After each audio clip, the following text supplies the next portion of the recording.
Hey, it's Wellness Wednesday. That has our attention today because we are trying to help you live healthier, easier way.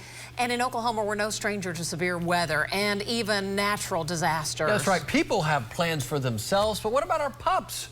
Joining us to talk about what to do with your pets during a natural disaster is Amber with American Humane.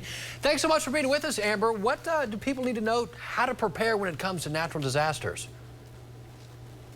Hi, thanks so much for having me. And yes, preparation is key. So we here at American Humane, we really stress that our pets are our members of our family. So just as we would have a preparedness plan in place for a disaster for our family members, we also want to have that in place for our pets.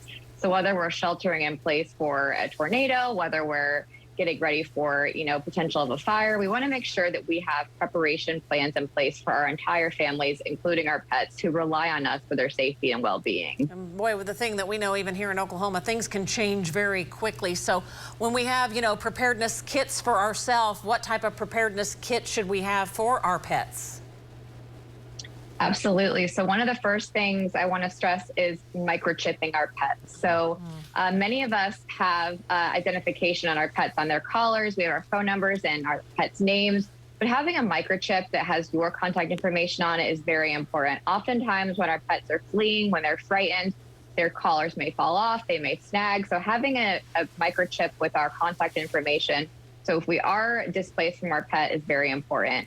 And then you mentioned the go bag. We want to have a grab bag for our pets that includes their 7 to 10 days of their foods, any medications they may be on, any a collapsible bowl and necessary water for them, and any veterinary records. I have a handy checklist here where I can just check off the boxes and make sure I have everything I need for that pet go kit.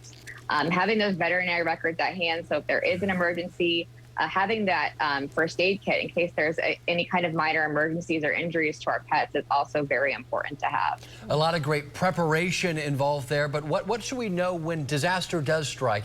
What can we do in that moment to keep our pets safe?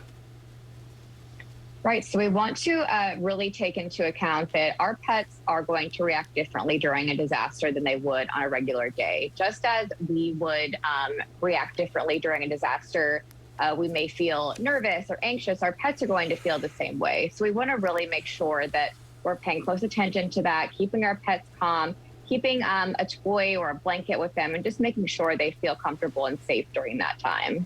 We saw that video just yesterday of that fire out in California where a dog was running from a home that was on fire and they was later reunited with the homeowner. But I mean, it's devastating for parents of pets emotionally. So I mean, it's like you want to get all this taken care of the front side so you aren't in that emotional trauma as well as dealing with the disaster trauma.